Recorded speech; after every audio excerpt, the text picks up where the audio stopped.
अवधूत चिंतन श्री गुरुदेव दत्त श्रीपादराजं शरणं प्रपद्ये।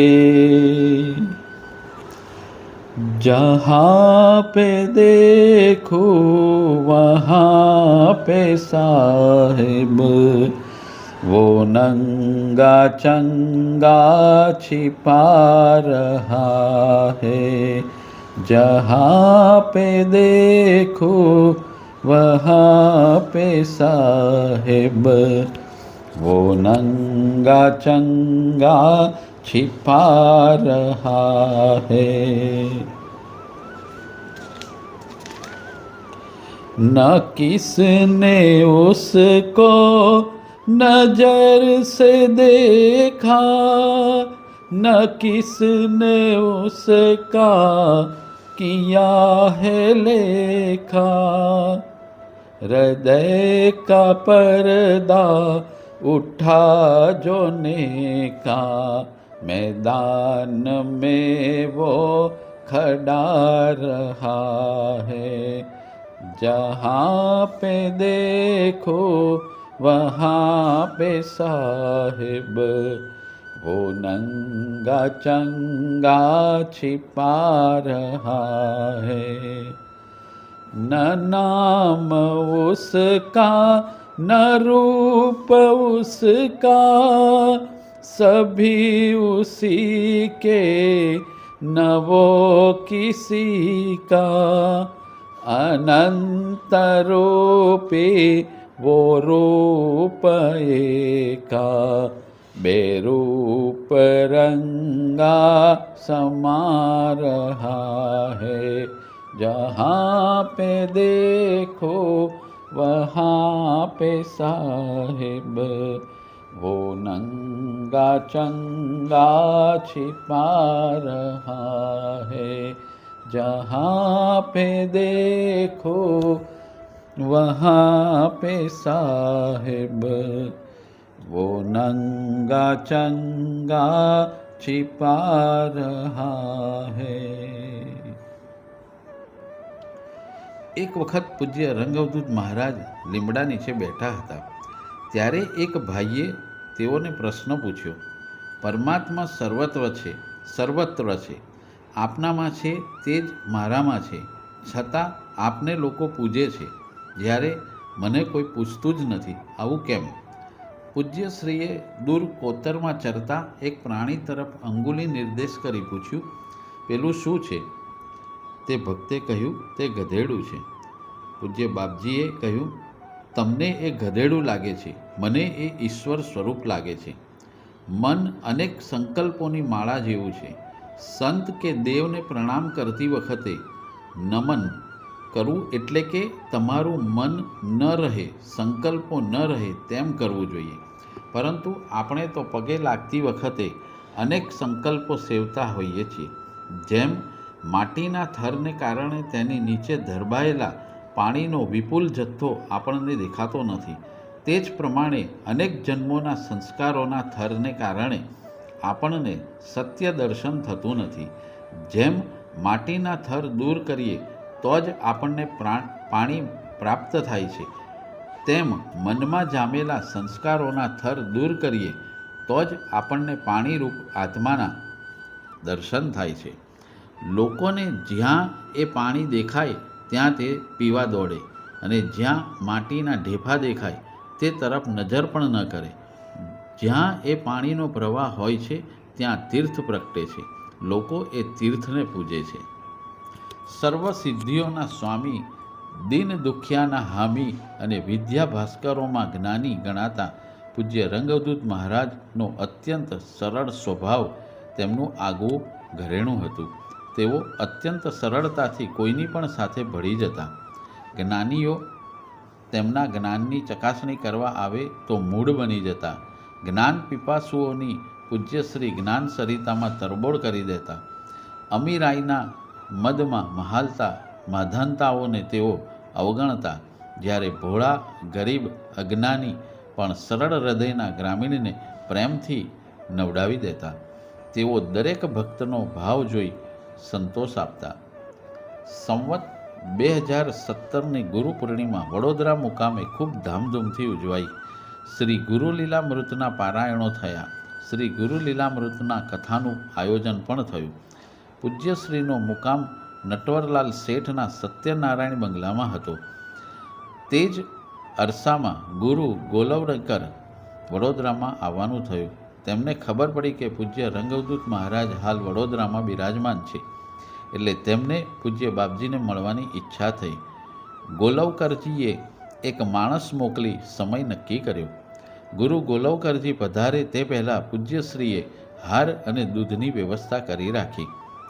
ગોલવકરજીના અંતરંગ ભક્તોએ આમ કરવાની ના પાડી, કારણ કે ગોલવકરજી બહારની કશું વસ્તુ સ્વીકારતા ન હતા. ગોલવકરજી પધાર્યા. પૂજ્યશ્રીએ સ્વાગત કરવાના હેતુથી પૂછ્યું, હાર પહેરાવું? ગોલવકરજીએ તરત માથું નમાવ્યું. પૂજ્ય બાપજીએ હાર પહેરાવ્યો. થોડી વાતો કરી પછી પૂજ્યશ્રીએ પૂછ્યું, દૂધ લેશો? ગોલવકરજીએ કહ્યું, અવધૂત ઝેર આપશે તો પણ લઈશ. ત્યારબાદ તેમણે દૂધ પીધું. અનેક વાતો કરી પછી બંને સંતો ભેટ્યા અને ગોલવકરજીએ વિદાય લીધી. ઉજવણીને અંતે પૂજ્યશ્રીએ ભક્તોને બોધામૃત પાયું. પૂજ્યશ્રીએ કહ્યું, ગુરુ પૂર્ણિમા એટલે આધ્યાત્મિક વિકાસનું સરવૈયું કાઢવાનો દિવસ. જ્ઞાન સૂર્ય સદગુરુનો ભવ્ય આદર્શ સાથે રાખી આધ્યાત્મિક આકાશમાં ઊંચે ને ઊંચે ઉડવાની પ્રતિજ્ઞા કરવાનું પૂર્ણતમ પર્વ. અને ગુરુ પૂજન એટલે જ્ઞાન વૈરાગ્યદય ઐશ્વર્ય સંપન્ન શ્રી સદગુરુના નિર્હેતુક શીતળ વાત્સલ્ય શરણ પકડનારા અભ્યુદય માટે કાંઈ પણ કરી છૂટવાની નિસ્પૃહ તત્પરતા, વિશ્વ કલ્યાણની ભાવના વગેરે અનંત દિવ્ય ગુણોનું પૂજન, એના ગુરુત્વની સંભાવના, મહત્તાનું સન્માન, એના સદુપદેશને આચરણમાં ઉતારવાની સંકલ્પરૂપ લોકસંગ્રહ માટે કૃતજ્ઞતા દર્શક સમારંભ. પૂજ્યશ્રીએ ઉદ્બોધન ટૂંકમાં પૂરું કર્યું. ત્યારબાદ દર્શન સત્ર ચાલ્યું. મહાપ્રસાદ માટે ભક્તો વિખરાયા. પૂજ્યશ્રી નારેશ્વર પધાર્યા. થોડા દિવસ પછી એક વખત ખૂબ વરસાદ પડ્યો.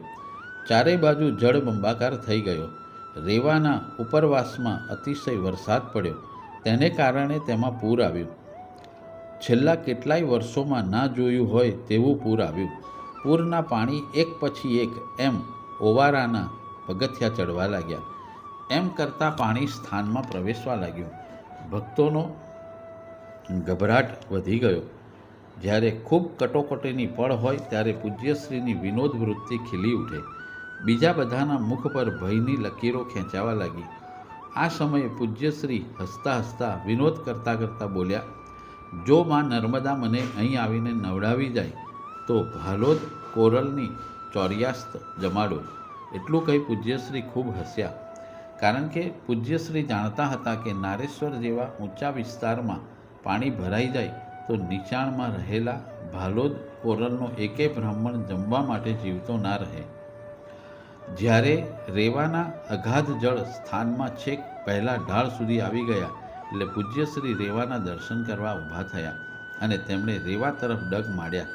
નર્મદાના બંને કિનારાને ગમરોળતા ઘૂંઘવાટથી આકાશ ભરી દેતા ધસમસતા પ્રલયકારી પાણી જાણે હમણાં આખી પૃથ્વીને તાણી જશે તેવું લાગતું હતું. રુદ્રદેહામાં નર્મદાનું રુદ્ર સ્વરૂપ અતિ ભયાનક હતું. રુદ્રદેહા નર્મદા શિવપદતો દેનાર અમલ નીર તારુહા સદા રટે ઓમકાર. સ્નાને તાર્યા કૈકને પાને જીવને દર્શન માત્રે તું કરે પૂર્ણ મનોરથ ટેક. યન્નામ સ્મરણે ટળે વિષબાધા ક્ષણમાય, કુષ્ઠાદિક રોગો મહા, સ્નાન માત્રથી જાય. પૂજ્ય શ્રી સુમનલાલ તથા બીજા ભક્તો નર્મદાના પાણી સ્થાનમાં ઘૂસી આવ્યા હતા ત્યાં સુધી ગયા. પૂજ્ય બાપજીના મુખારવિંદ પર અલૌકિક તેજ વરસતું હતું. તેઓએ અત્યારે માં રેવા પાસે અલખ પાસે વાર્તાલાપ ચાલુ કરી દીધો હતો. પૂજ્ય શ્રી કમર સુધીના પાણીમાં ઉતર્યા. તેમને માં રેવાના દિશાઓ ભરી દેતા ભયાનક ગુંગવાટા અનાહત નાદ સંભળાતો હતો. કિનારાના ગામડાઓને ધમરોડતા વારીમાં ઓમકારની તાન સંભળાવા લાગી. પૂજ્યશ્રીએ અત્યંત ભાવવિભોર થઈને માં રેવાને પ્રણામ કર્યા. 4-5 મિનિટ કંઈક સ્તુતિ કરી પછી ચૂંદડી નારિયેળ પધરાવ્યા. અંજલિભર પાણી લઈ પોતાના માથે મૂક્યું અને સ્થાનમાં પાછા ફર્યા. સૌના સાનંદ આશ્ચર્ય વચ્ચે પૂજ્યશ્રી સ્થાન તરફ ચાલ્યા અને પૂરના પાણી નર્મદા તરફ જવા લાગ્યા અને માત્ર ગણતરીની મિનિટોમાં જ નર્મદા તેના મુખ્ય પ્રવાહમાં વહેવા લાગી. પૂજ્યશ્રી સ્થાનમાં આવ્યા. વરસાદ ચાલુ જ હતો. પૂજ્યશ્રી કુટીરમાં ગયા. થોડી વાર પછી તેમણે સુમનલાલ માસ્તરને બોલાવ્યા અને કહ્યું, માસ્તર, કાગળ પેન્સિલ લો અને લખવા માંડો. પૂજ્યશ્રી બોલતા ગયા અને સુમનલાલ લખતા ગયા. સહજ ભાવે પૂજ્યશ્રીએ સુમનલાલને કહ્યું, આ સ્તુતિ માં રેવાને હમણાં કરી હતી. સુમનલાલે અત્યંત ભક્તિભાવપૂર્વક રેવા ગીતમ લખી પોતાની આંખોએ અને મસ્તકે લગાડ્યું. પછી તે પૂજ્યશ્રીના હાથમાં મૂક્યું. કેવી પ્રચંડ શક્તિ, કેવું અલૌકિક અને દિવ્ય પરમાત્માનું સંધાન! તો આવો પરમ પૂજ્ય રંગ અવધૂત મહારાજના દિવ્ય અને અલૌકિક સ્વરમાં રેવા ગીતનું આપણે શ્રવણ કરીએ.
સંવત 2018 કારતક સુદ 9મીના રોજ પૂજ્યશ્રીની 64મી જન્મજયંતિ અમદાવાદ પાસે આવેલા કણભા ગામે ઉજવાઈ. સમસ્ત દિવસ પર્યંત ઘનિષ્ઠ કાર્યક્રમને અંતે પૂજ્યશ્રીએ આશીર્વચનથી ભક્તોને તરબોળ કરી દીધા. પૂજ્યશ્રીએ કહ્યું, કણભામાં આવવાનો આ ત્રીજો પ્રસંગ છે.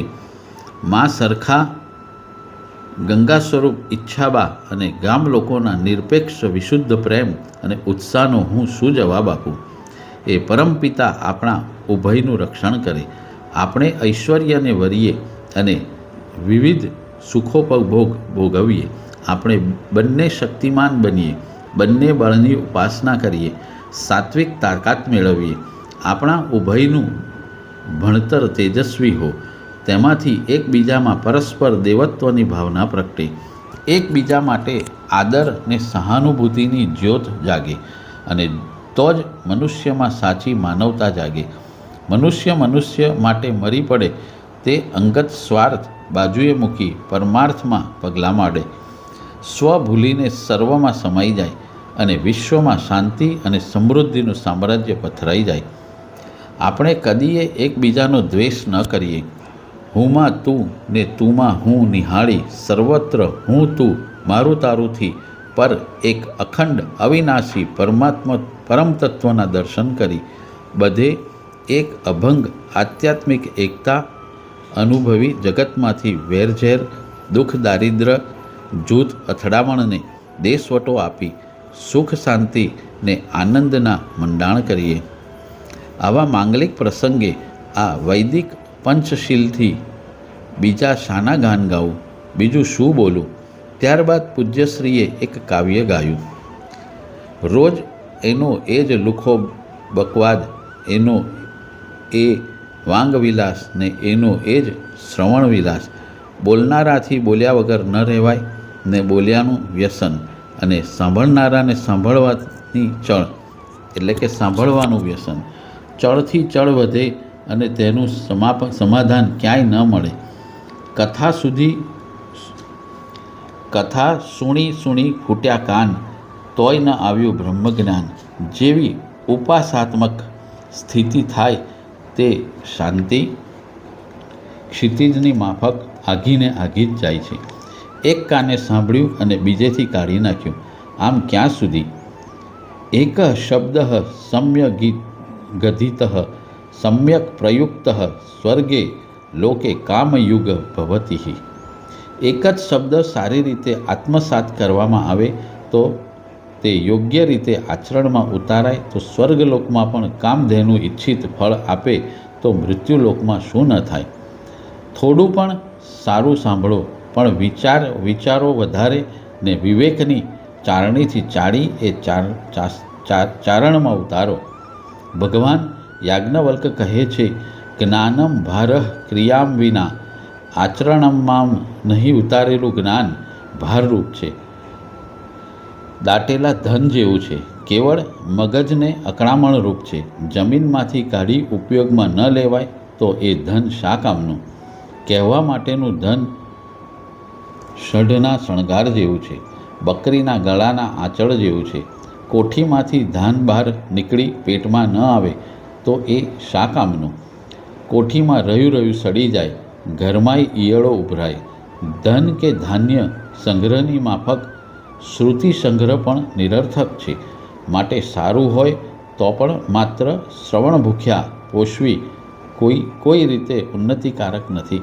શ્રવણનું મનન નિધિધ્યાસ કરી થોડો પણ સાક્ષાત્કાર કરવાની કોશિશ કરીએ તો જ શાંતિ અને સમાધાનની આશા રાખી શકાય. પણ મારામાં શું છે? કંઈ નથી. કંઈ હોય જ નહીં તો તે એનું છે ને એ દયાઘન પરમાત્મા જ એ શું છે તે જાણે છે. બાકી કબીર રામાનંદને ચોંટી પડ્યા હતા કે તું ગુરુ, તેમ તમે બધા ખાલી વળગી પડ્યા છો. પણ ત્યાં કબીર સાહેબમાં અખૂટ શ્રદ્ધા હતી, વજ્ર નિશ્ચય હતો.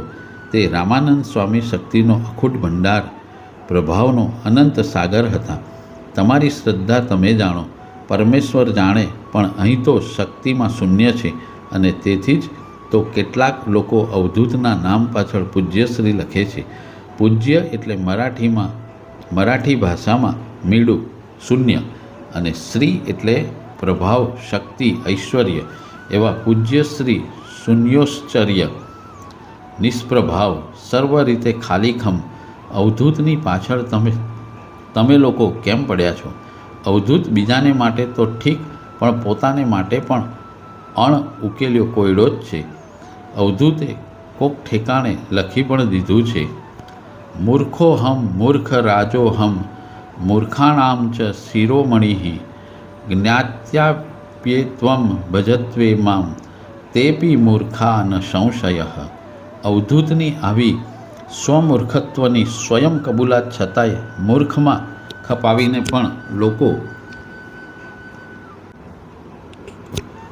પ્રેમથી એના તરફ દોડ્યા કરે છે. એમાં આંતરઃ કોપી હેતુ વગર શું કારણ વિચારી શકાય? હા, એક વાત છે કે અવધૂત સમાજનું બાળક છે. એને નિર્ભીક કરી મા બાપ, વડીલ, ભાઈ ભાંડુની માફક એના જન્મદિને અંતઃસ્ફૂર્તિથી સમાજ એના તરફ પ્રેમથી મુશળાધાર વર્ષા કરી આનંદ લૂંટે છે. એમાં મા બાપના અતિ પડતા લાડથી અવધૂત મૂંઝાય છે, અકળાય છે. સમાજના આ અઘટતા લાડથી કે પ્યારના પૂરથી અવધૂતની સ્થિતિ વણસી જાય છે. એમાં સમાજને શું મળે છે તે સમાજ જાણે, પણ અવધૂતનું જીવન ગૂંગળાય છે. માટે તમે બધા આવી ઘેલછાથી દૂર રહો તો સારું. કોઈ પણ મહાન પુરુષ કે સંતના આદર્શોની તેના કહેવાતા ભક્તો કે અનુયાયીઓએ તરફથી અવગણના થાય છે. એના ઉપદેશોનું આચરણ થવાને બદલે એની મૂડી બનાવી પોતાના ક્ષુદ્ર દુન્યવી સ્વાર્થ માટે તેનો વેપાર કરવામાં આવે છે. અવધૂતને બીક લાગે છે કે અવધૂતની બાબતમાં પણ કંઈક આવું જ થવા લાગ્યું છે. એના આદેશની કે સદુપદેશની કોઈને પડી લાગતી નથી. જે તે એની સાચી કે જૂઠી તપશ્ચર્યા પર કહેવાતી દિવ્ય શક્તિ પર મોજ કરવાના વંધ્ય મનસુબા સેવી એની ભાવના શૂન્ય સ્થૂળ મૂર્તિ પૂજા કરવા લાગ્યા છે. છેવટે તો કર્મેય કારણમ તાત જીવાનામ સુખ દુઃખયો. પ્રાણી માત્રના સુખ દુઃખનું કારણ પોતાના સારા નરસા કર્મ જ છે. કોઈ કોઈને સુખી કે દુઃખી કરે છે એ એક વહેમ છે, અજ્ઞાનજન્ય ભ્રમ છે. કર્મ સારા કે નિસ્વાર્થ હોય તો સારું ફળ મળે, અને નઠારા કે સ્વાર્થભર્યા કર્મ હોય તો ખરાબ ફળ મળે. માટે કોઈ પણ કાર્ય એવું ન કરો કે જેથી કોઈનું અહિત થાય. એવું કોઈ પણ કાર્ય ન કરો જે ઈશ્વરની હાજરીમાં ન થાય. આપણે ઈશ્વરને જોતા નથી, પણ એ આપણને જુએ છે. એની હસ્તી સર્વત્ર છે. માટે એક પણ ડગલું એવું ન ભરો જેથી એની વિશ્વમાંગલ્યાની યોજનામાં વિક્ષેપ ઊભો થાય. એવો એક પણ શ્વાસ ન લો કે જેથી એની વિશ્વ શાંતિની ગતિમાં અવરોધ પેદા થાય. એવો એક પણ શબ્દ ન ઉચ્ચારો કે જેથી એની વિશ્વ સંવાદિતામાં વિક્ષેપ જાગે. એવો એક પણ સંકલ્પ ન સેવો કે જેથી એની વિશ્વ કલ્યાણની અખંડ ધારામાં વમળ ઉત્પન્ન થાય. જે કરો તે પ્રભુને સાથે રાખીને કરો. મરો તોય એના અનુસંધાનમાં મરો. અન્નના કણે કણમાં એના સંજીવની અમૃતનો આસ્વાદ લો. પાણીના ઘૂંટડે ઘૂંટડામાં એનો મધુર રસ ચાખો. હવામાં એના અસ્તિત્વના જીવન તત્વની ઝણઝણાટી અનુભવો. ચંદ્ર, સૂર્ય, તારા, અગ્નિના ઝગઝઘાટમાં એનો દિવ્ય પ્રકાશ જુઓ. પ્રાણી માત્રમાં એનું નિર્મળ પ્રતિબિંબ જુઓ. શબ્દ માત્રમાં એનો આદેશ શ્રવણ કરો, અને એના અસ્તિત્વથી જીવન ભરી દઈ એની અસ્મિતામાં જીવતા શીખો. એના હાથનું રમકડું થઈ એ રમાડે એમ રમો, અને મોતનીએ બીક ન રાખો. શ્વાસે શ્વાસમાં એનું નામ જપ રાખો. રોમ રોમમાં એની હાજરીનો આનંદ અનુભવો, અને કાળની એ પરવા ન કરો. કાળ પણ તમારી આજ્ઞાની રાહ જોતો હાથ જોડીને તમારી સમક્ષ કિંકરની માફક ખડો રહેશે. પરમાત્મા સાથે સંબંધ જોડો ને વિશ્વ સમસ્ત તમારું મિત્ર થઈ જશે. સાનુકૂલે જગન્નાથે સાનુકૂલમ જગત્ત્રયમ, નાનુકૂલે જગન્નાથે નાનુકૂલમ જગત્ત્રયમ. એ સૂત્ર હંમેશા યાદ રાખો ને બધે નિર્ભય થઈ વિચરો. જેમની એક ક્ષણ પર પ્રભુના સ્મરણ વગર જતી નથી.